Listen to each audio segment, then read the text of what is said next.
Most power has now been restored in Spain following that massive electricity outage across the country and in neighbouring Portugal. The cause of the power outage is still under investigation this morning. Bloomberg's Spain bureau chief, Rodrigo Orihuela, joins me now. So we've had the update, Rodrigo. Thanks for standing by.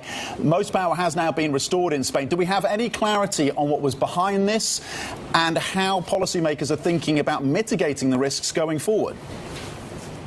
Well, the issue there is right now to answer that question is that we don't exactly know what sparked this outage. So there was an explanation that it had something to do with the frequency of the tension on the system, but that came from the grid operator early in the afternoon. The government subsequently, the Prime Minister himself subsequently said that there are all theories are still on the table and nothing has been dismissed.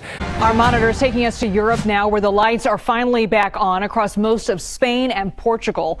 A massive blackout left the countries without power for more than 12 hours. And as CBS News correspondent Jared Hill reports, it wasn't a cyber attack, but the question still remains as to just what caused this sweeping outage.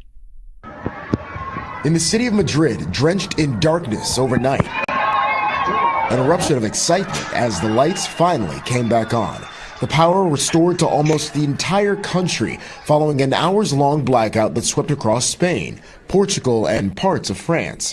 Traffic in the Portuguese capital of Lisbon at a standstill. In Madrid, stranded Spanish commuters navigated through dark metro tunnels and along railroad tracks. We were going to Barcelona, and all of a sudden it's just, general blackout, no news. They didn't know when it was going to start again. The blackout even knocked out power midway through tennis star Coco Gauff's post-match interview at the Madrid Open. So maybe I just need to not get a lot of sleep.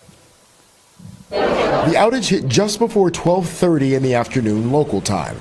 Monday, the Portuguese National Cybersecurity Center said there was no sign of a cyber attack, but Spain's Prime Minister Pedro Sanchez said they're analyzing all the potential causes without discarding any hypothesis. Hours in, people across the region remarked on signs life was getting back to normal.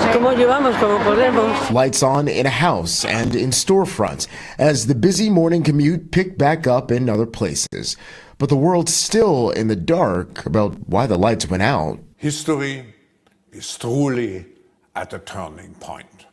We do not yet know the full extent and the systemic and structural changes which will happen. However, we do know that global energy systems, food systems, and supply chains will be deeply affected.